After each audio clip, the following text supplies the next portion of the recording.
Hi there, happy World Book Day from me, Catherine Bruton.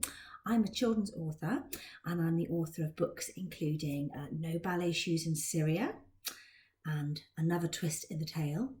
And I also write under another name. I have a secret pen name, which is Kate Shearwater. And as Kate Shearwater, I write the Somersaults and Dreams series.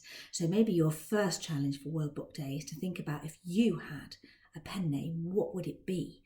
And somebody once told me your pen name should be the name of your first pet mixed with the name of the first road you ever lived on. So my first pet was a guinea pig called Buffy, and I was born and lived on a road called Cherry Lane. So my pen name should be Buffy Cherry, but that's not what I chose in the end. So what would your pen name be? That's your first challenge. I'm going to read you a little bit from my latest book, Another Twist in the Tale.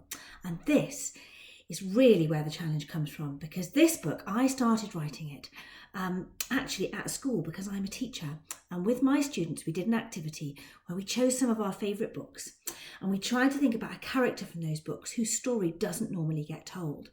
Maybe a minor character or a character on the margins, or maybe a character who's not even mentioned, who we made up ourselves. And we tried to tell their story. We wrote prequels and sequels and spin-off stories. We wrote in the margins of famous tales.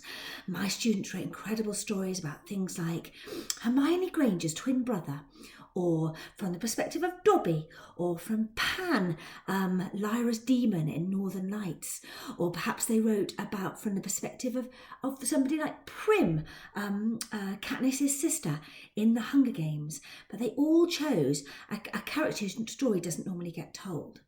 And that's exactly where I started writing this book here, because one of my favourite books is Oliver Twist. But I've always thought Oliver Twist is a great story, but I've always thought it'd be much better if Oliver was a girl, because Oliver's a bit of a wimp, I think. And I think obviously girls are much cleverer and faster and more brilliant and amazing than boys. I can see that some of you don't quite agree with me. But I thought if Oliver had a twin sister, things would be much more exciting. So I wrote a story about Oliver's twin sister set in Victorian London and featuring her adventures growing up as a girl, growing up on the streets surrounded by pickpockets and workhouses and child snatchers. There are mysteries to be solved because children keep going missing. And if only Oliver Twist seems to be able to solve them, but Oliver's nowhere to be found. So if only there was another twist in this tale to solve the story and to save the day. I'm going to read you a little bit now. And this is from when Twill first arrives in London. She's homeless and destitute, and she doesn't know what she's going to do. And she sees a boy, a naughty top-hatted thief, who has stolen a young woman's purse. Now, Twill, immediately filled with a sense of injustice, sets off in chase to try and catch up with him and save the day. But she's just about to catch up with the thief when he stops, turns round and shoves the purse into her hand. She takes the purse off him and turns round and realises the policemen are right behind her. The thief has disappeared and it looks like she's the one who's stolen the purse. Now she's running for her life. The policemen are right behind her. She's running, when suddenly she gets yanked, grabbed, and disappears down some steps into a strange cellar where somebody clamps a hand over her mouth. And she doesn't know who has just rescued her at the very last minute. Oh, sorry. "You!" declared Twill. The young gentleman before her took a low bow and then looked up with eyes full of rather world-weary mischief. "Jack Dawkins, miss, at your service. Some calls me John, Master Dawkins, but generally I am known as the Artful Dodger, or Dodge to me friends, and I do believe that we is going to be good friends, my good woman." "I am not your good woman," said Twill, hands on her hips and her eyes ablaze with indignation. "And I would never be friends with such as you. You nearly had me arrested. Now you give me that purse so I can clear my name." "What, this?" said the Artful Dodger. He was a little older than he had been when he'd first encountered Twill's brother all those years ago. A little bit wiser too, a lad of 14, maybe 15, for he'd never known his birthday, no more than he'd known his long-gone parents. and he was taller now, with an occasional dip and catch in his voice. But the artful dodger he was in the flesh, and he dangled the purse before Twill, who made a swipe for it, but missed. Despite the passing of the years, Dodger was just as quick as he had been in the days of Fagin's gang, and more wary with it. "Oh, you're a quick un, I'll grant you," said Master Dawkins. "There's not many can outpace the artful Dodger. It's a shame you're not so bright in the upstairs department." At this, he tapped his forehead and raised an eyebrow in a way that made Twill's blood boil. "Give it here," said Twill, making another swipe for the reticule. "I need to return it." "Oh, yeah? Well, what do you think will happen if you does?" said Dodger. "You're going to turn up at that grand house, clutching a stolen purse, seeking a reward, will you? Nah, the police'll have you clapped in irons and transported to the colonies, and that's if they don't let you swing." At this point, the Dodger made a pantomime of being suspended by the noose, complete with gurning and gruesome sound effects that were most disconcerting. Twill paused for a second. "Well, I'll tell him it wasn't me." "Ha!" The Dodger just laughed. "Oh, you're a greener, no mistake. I wouldn't have thought it, 'cause you've got a good pair of legs on you, though your knowledge of the area ain't quite what it needs to be for this line of work. You's lucky I was here to rescue you." "Rescue me? Well, of all the nerve! You're the reason I'm in so much trouble." "Gammon and spinach," said the Dodger, who was in truth rather enjoying the encounter with this fair-haired maiden. "What's the difference between a rescue and a peaching job between friends? And you've got to admit, you'd have been a fix without me." "I've got to admit no such thing," said Twill. "And if you don't mind, I will be leaving now." "Oh, you've got better places to be, have you?" said Dodger, with an ironic smile. "I wouldn't go out there just yet. They'll have the peelers stationed all round for you, on the lookout for you, my flash companion. No, you's best stay here till we gets dark. Don't fret your eyelids. Dodger'll take care of you." Twill looked outraged, but she didn't dare go outside and risk arrest. "What's your story, then?" asked the artful Dodger, leaning back against a plate of old crates and surveying Twill with keen interest. There was something very familiar about the girl now that the light fell through the cellar door and caught her face in a golden glow. Dodger couldn't quite place it, but he was sure he'd seen her somewhere before. "Story?" Dodger produced a large spotted handkerchief, from which he unwrapped a length of cold sausage. The smell hit Twill's nostrils, and her stomach growled with hunger. "Well, who are you? What's your name? Where you from?" asked Dodger. "Well, you first." I'm pretty much famous, me," declared Jack Dawkins, removing a small pearl-handled knife and slicing up a piece of sausage which he held tantalisingly just out of Twill's reach. "You've heard of the orphan, Oliver Twist, I suppose?" Twill had heard the tale. She and the Camberwell Grove kids had sometimes played it on the street.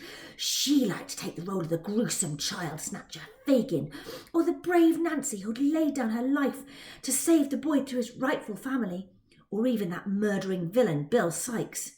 But she didn't recall any mention of a top-hatted scoundrel. "I was the one what met him first," said Dodger, "when he first come to London. All hungry and cold he was. It was me what took him to Mr. Fagin. You've heard of old Fagin, I suppose?" Twill had indeed. That old wretch who'd run the gang of child thieves and who'd been sentenced to be hanged outside Newgate, although, according to some, he'd mysteriously escaped, and he'd not been heard of ever since. "Well, I was Fagin's right-hand man," declared Dodger. "I helped him train Oliver up.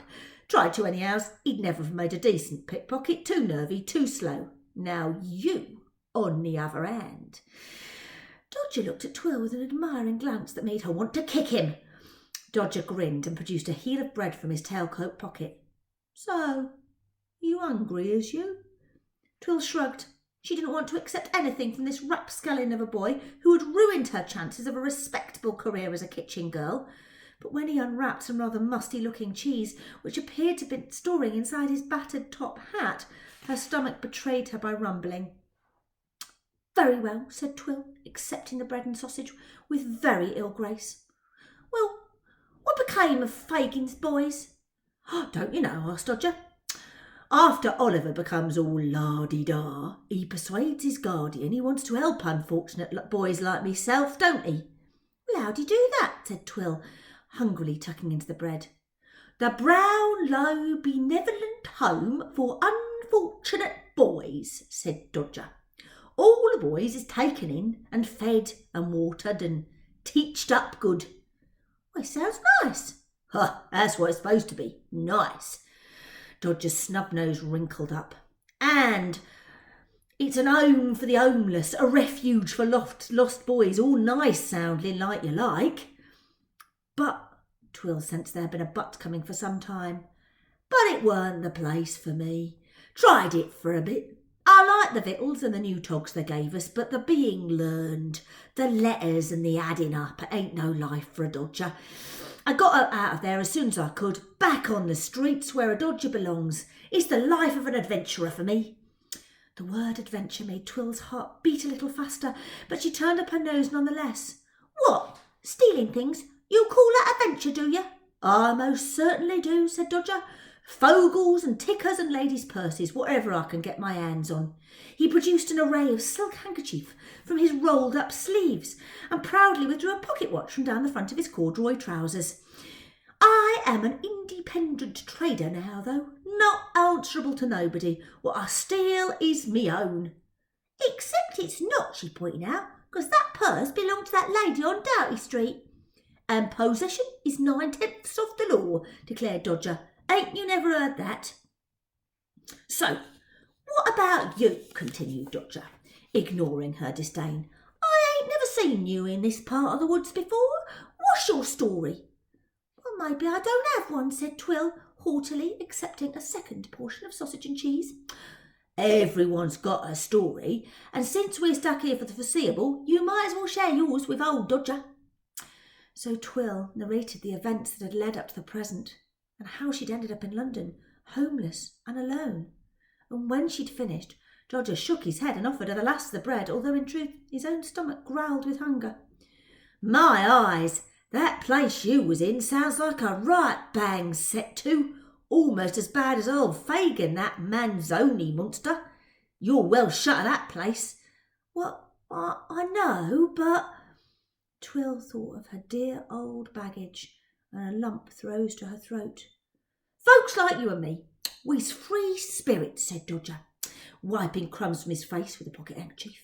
We don't take to being shut up in institutions and the like. Twill just sniffed and didn't look him in the eye. You haven't nowhere to keep tonight, am I right? Said Dodger, guessing the truth in an instant. Here, I got an idea. I am going to introduce you to some acquaintances of mine what might be able to assist you. Twill looked up hopefully. But first, we've got to get you there without a policeman catching you, continued Dodger. It's lucky you got me to help you, ain't it? I'll leave it there. You'll have to find out who he introduces her to and what happens next. And that is your challenge, is to choose a character from a story that you know and love, a character whose story you would like to be told, and decide what happens to them next. What could their story be? And I've sent your teachers a special worksheet to help you do this. It will help you go stage by stage through telling your very own spin-off story.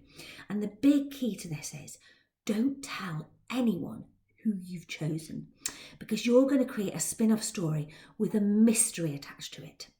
And as you work through the worksheet stage by stage, you're going to put in different clues to try and hint to your reader who your person might be. But they shouldn't find out, they shouldn't be able to figure it out until the very end. So it's a spin-off detective story with lots of clues to try and help your reader figure out who it is. So for example, you might, if you were doing somebody, say from Harry Potter, Dobby or Hagrid, in your opening, you might describe that you could see around you a castle, and out of your window you might be able to see a forest in which creatures lurk, but you wouldn't say, I'm at Hogwarts, or there's the Forbidden Forest, because those clues would be too big. And if somebody came into the room, you wouldn't say Harry Potter came into the room, but you might say the boy with the scar, or the man holding his long wooden weapon, rather than saying wand.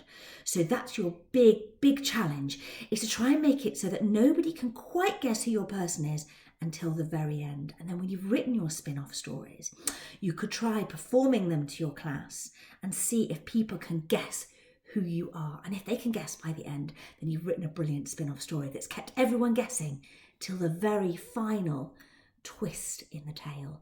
Because the best stories don't reveal the final twist until the very last page, which is what I try to do here.